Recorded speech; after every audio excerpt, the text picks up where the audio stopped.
Alright, so I'm going to tell you this video, hugs not drugs. How y'all doing? Y'all staying sober? Alright then. Alright, let's get into the video. This video is about John Adams. Man, John Adams, right? I don't even know if John Adams is alive anymore. I hope he is. I got a lot of love for John Adams. I used to have a lot of hate for John Adams. So this is the story about John Adams, right? So when I was growing up in Maine, there was a guy named John Adams.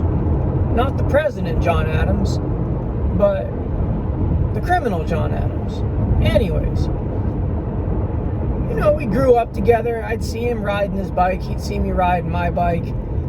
Sometimes, you know, we'd be at the swings, and we grew up together. Went to the same elementary school, different middle schools, different high schools, but we were in the same community. About 11 years old, I'm 11. John was about 2-3 years older. Now, the difference from an 11-year-old to a 14-year-old, okay, an 11-year-old is a child. A 14-year-old is like a wannabe adult. Now, John Adams started lifting weights at about the age of 13. He went from this scrawny kid to just an animal.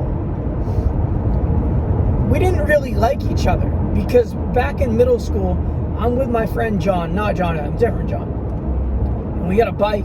He's got one of those GT Vertigos.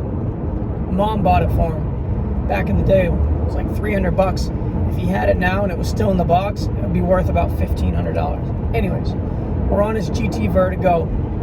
Back then, kids rode with pegs on the back and pegs on the front if you were lucky enough to have both.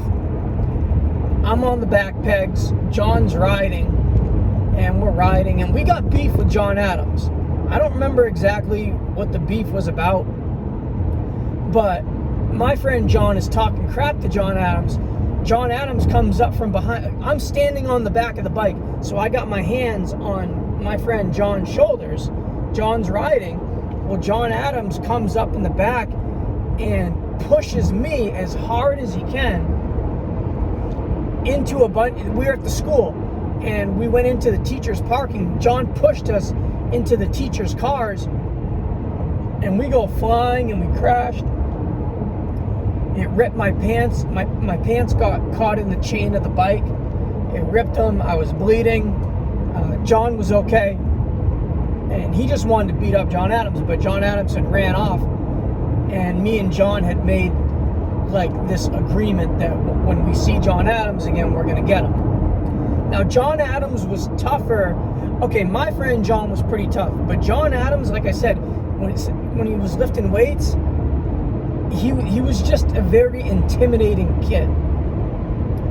Imagine being 120 pounds, and then you got 150-pound John Adams, you know, and when you're young and you're lifting weights, you got strength.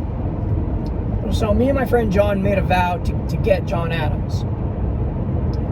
Eventually, John runs into John Adams. I'm not there, and he had bought some pepper spray from this military surplus store over on Congress Street in Portland, and he ended up macing him. So now there's getting to be bad blood, okay? We got the bike incident, now we got the macing incident. John joins a gang in Portland.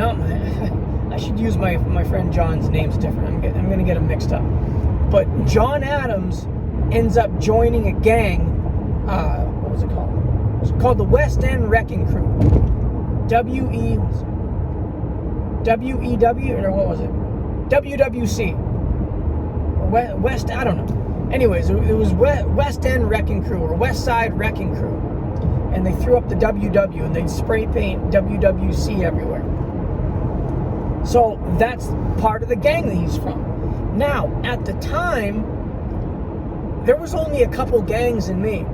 You had TRG, which was the Asian guys, and you could only be part of TRG if you were Asian. And even though I'm a little bit Asian, I didn't count. Even though I tried to join, they wouldn't accept me. But so you got TRG. you got the FSU posses, okay? Now, the FSU posses, what they would do is they would tattoo underneath their lip, and they put FSU, and to show members, to show a member that you're a member, what you would do is you'd pull your lip down as like your stamp of approval to let people know, hey, you're with FSU. Also, you would put the tattoo in your lip, and you would also have a red-nosed pit bull. So that's what they did. They'd go around town, and they'd go in stores, and they'd steal stuff, and they'd light stuff on fire, and they'd steal cigarettes. This is when you could actually go into a store and steal cigarettes. Nowadays, all cigarettes are behind the counter, but back then, cigarettes were like out where the candy's at. You could just grab a pack.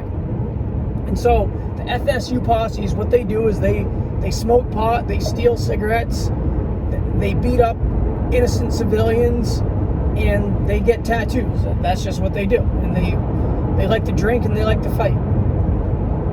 So you got the FSU posses, you got the TRGs. Now the TRGs, they're just known for jumping people. Like if you got a problem, it's usually going to be like 6-on-1, 7-on-1. So that's why you don't want to mess with them, because they'll like, and they got Lexuses, you know what I mean? Like, because they're Asians. All Asians have Lexuses. So they'll all get in their Lexus, and then they'll jump you because they're TRG. Anyways, so you got TRG, you got the FSU posses, and then you got the West End Wrecking Crew, which is John Adams and all of his other buddies that like to lift weights.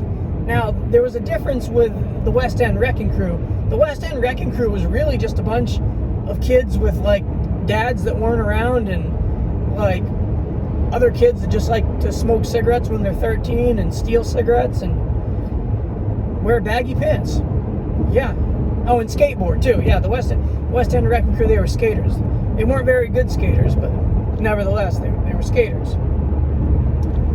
So you got those gangs.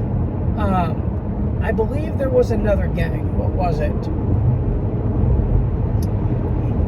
Then, you know, you had your Bloods and your Crips, but they weren't, it's not like the way they are now. You know, like there'd only be like one, and he'd be like, yeah, I'm a Blood. Well, where's the rest of the Bloods? Oh, they're in New York. Oh, okay. Well, okay, so they're not really there then. You know, you meet a Latin King. Hey, where's the Latin Kings? Oh, they're in Jersey, where I'm from. Okay, well, you know, so there wasn't really like any big gangs except for FSU, the West End Wrecking Crew, and TRG.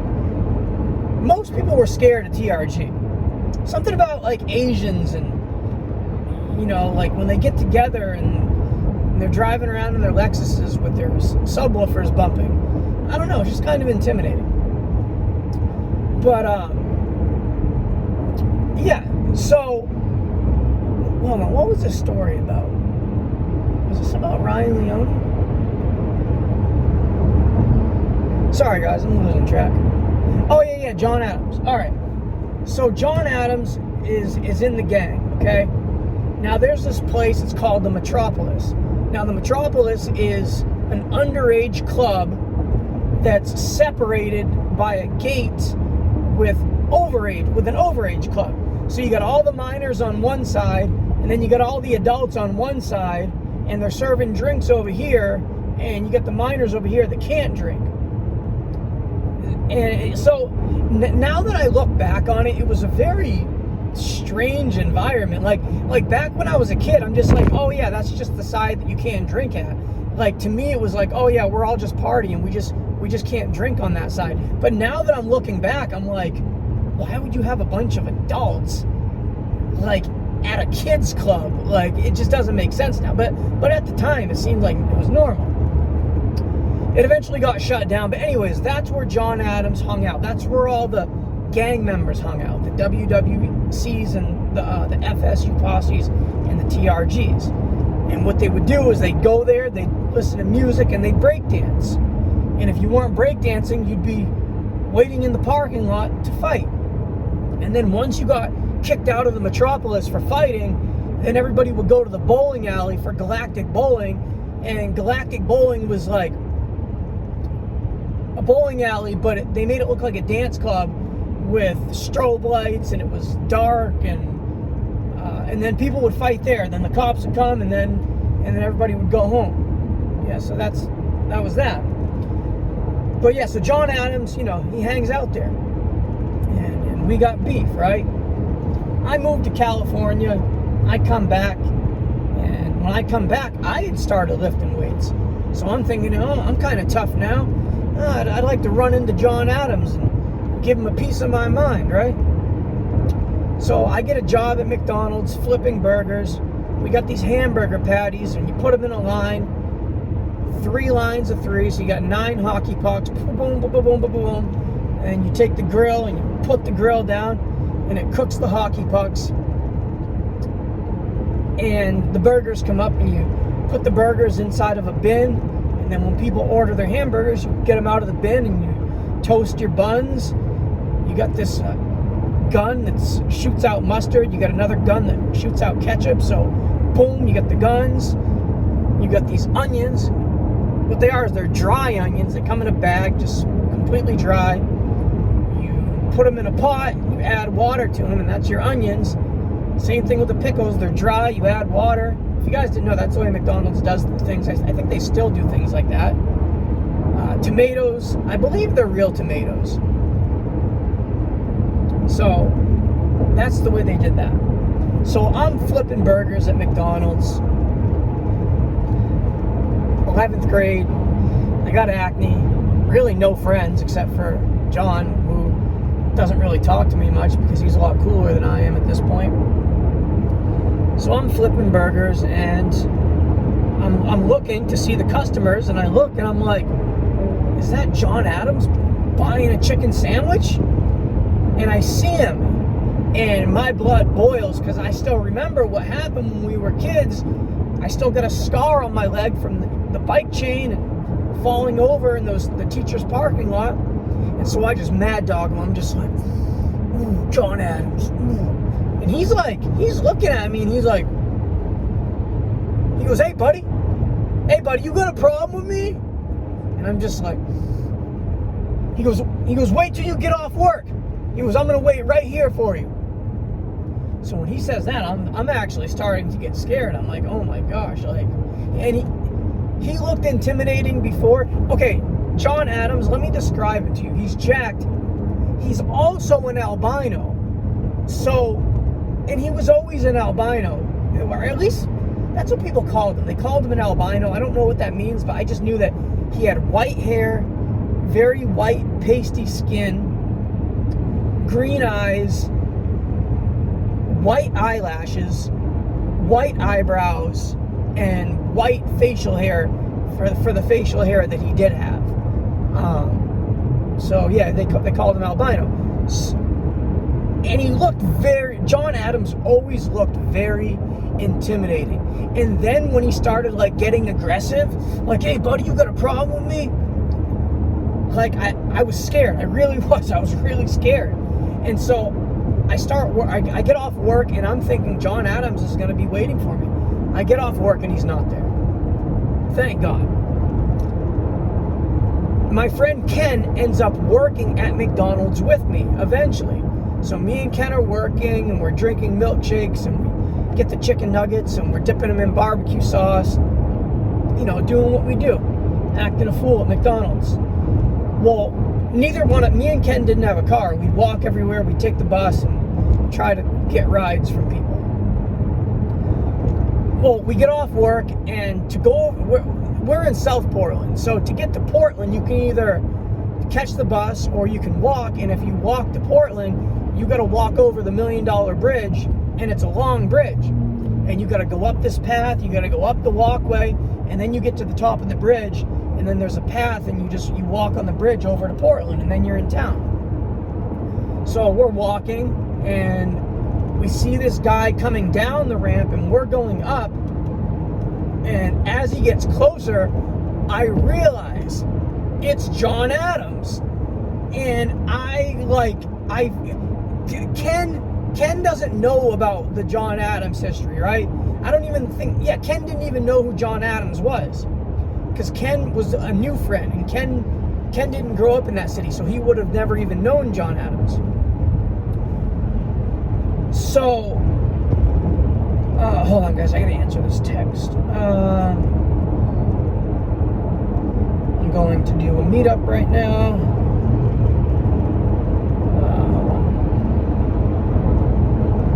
Sorry guys, I'm going to get back to this. Okay. Yeah, so we see John Adams walking up the walkway. Hold on, I gotta text this person. 1 second. I'm trying to text, make a video, drive, all at once. Okay. So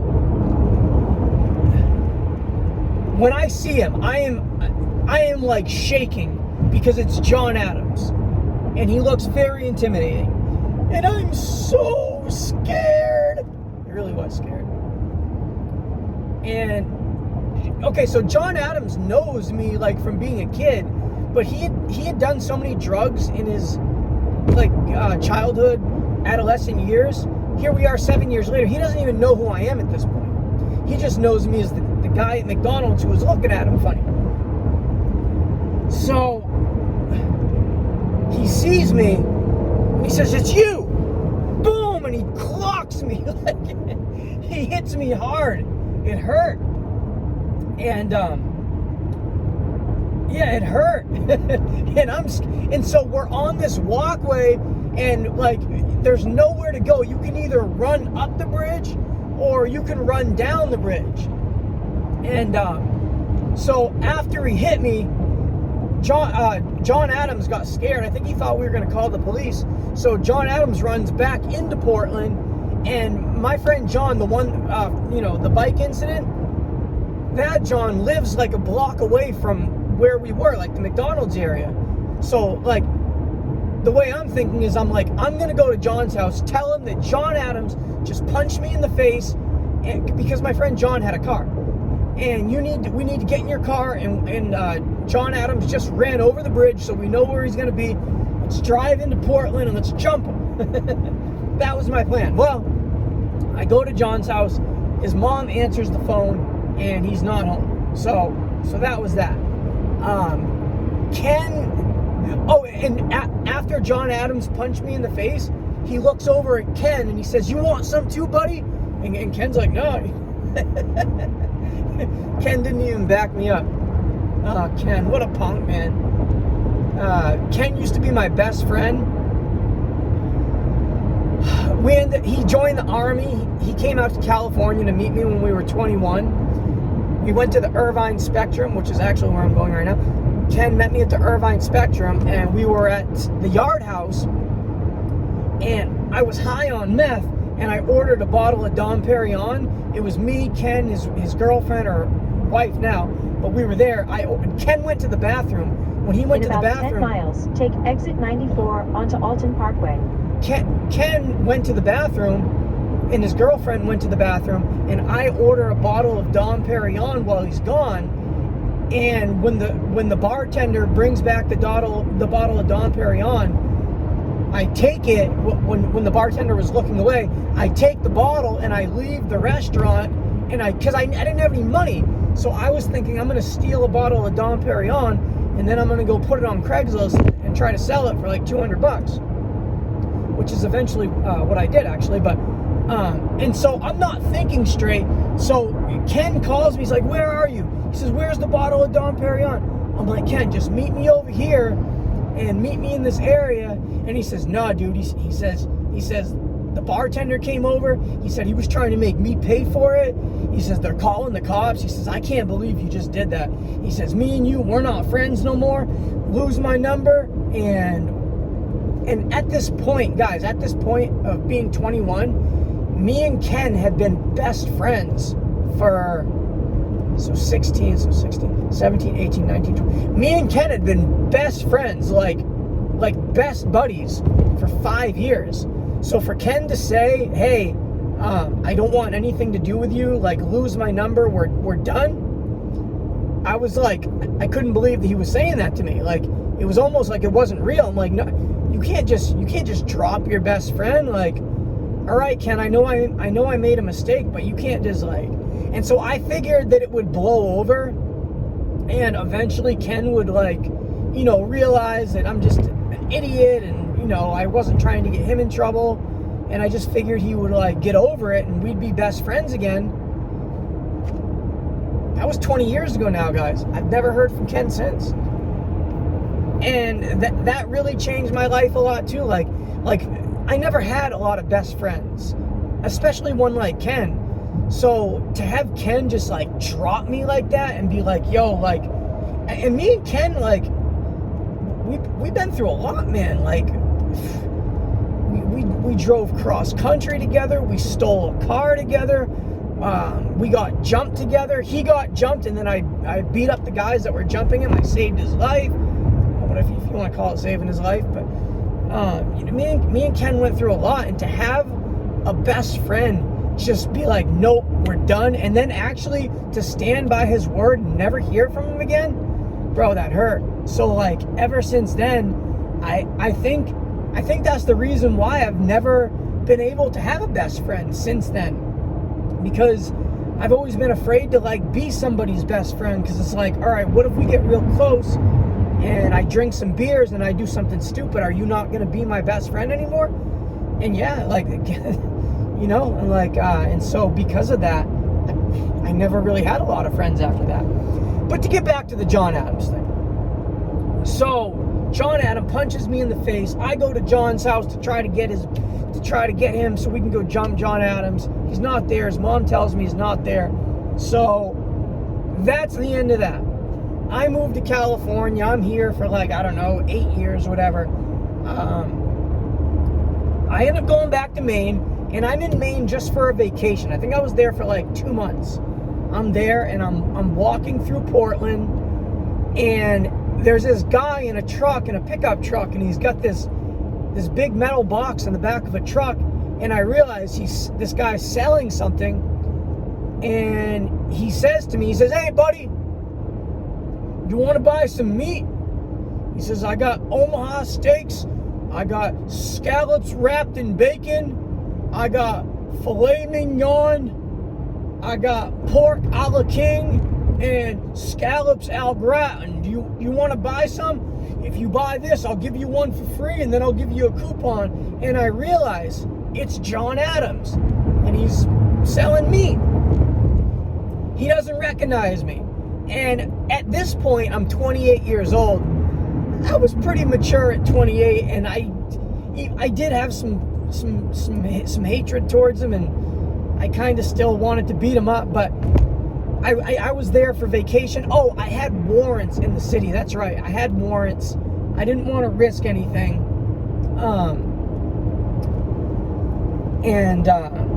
Yeah. Hold on, I gotta put this address in. Yeah, I didn't want to risk anything, so I kind of let that blow over. So I'm almost to my destination. I'm gonna speed this up. So that was that. I seen John Adams. I never saw John Adams. Oh, I think I was walking through town again when I was junked out, and I seen him on a bench, but I hadn't seen him again since then. Anyways, I'm in prison, and I'm in the prison, and I'm at the new prison. I just got into the prison. It's like a transfer center prison, and they're assigning everybody's room, and they're like, "All right, Timothy, you're going to cell 128." I'm like, "All right." So I get to cell 128. I open up the door, and I have a new cellmate. I got to meet my cellmate, and guess who my cellmate is? It's John Adams. Out of all people to be in that prison. Like, I couldn't believe that John Adams is my cellmate in prison. Like, the guards, they didn't know. They just assigned me a room. I didn't even know he was there. I didn't even know John Adams was in prison. And so, like, so at this point, John Adams, his brain is like fried. He has no clue who I am, nothing, right? So at night, or I think actually a couple days went by, and I said, "John," I said, I gotta talk to you about something. I think it might have been the same night. I don't remember. I said, "Do you remember punching me in the face?" Keep in mind, we're in a jail cell. Nobody around. It's just me and him. The door is locked. I said, "Do you remember punching me in the face?" He gets the fear. And keep in mind, guys, when we're cellmates, I've been working out for like 2 years at this point. I'm way bigger than him. I'm way stronger than him. And he realizes this. And I said, "Do you remember punching me in the face?" And John Adams is thinking, I knew what he was thinking. He's like, I'm in a cell with this kid who was accusing me of punching him, which, you know, thinking in John Adams, he's probably thinking, maybe I did punch him. And he gets scared. You can tell, right? He's like, what do you mean? And I could see like the fear in his eyes, and I'm like, hey bro, I'm like, just chill, man. I said, I don't want to hurt you. I don't want to fight you. I just want to talk to you about this. And so I explained the whole thing to him, being kids, him punching me at McDonald's, and he's like, you know, now that you're talking about it, he says it's kind of bringing back a memory a little bit. In 2 miles, take exit 94 onto Alton Parkway. But as much as I talked about it, he couldn't, like, his memory, he just couldn't remember it. But I remembered it like it was yesterday. And we ended up becoming good friends. He was one of the best cellmates I ever had. He was still the same John Adams. He was still bullying people in prison. He was threatening to take people's, like, you get soups and you get snacks if your family puts money on your books when you're in prison. He was in there trying to bully people in prison, like the weak kids, not anybody tough. He was always doing it to like the people that weren't tough. And yeah, so that's the story of John Adams. Palabra.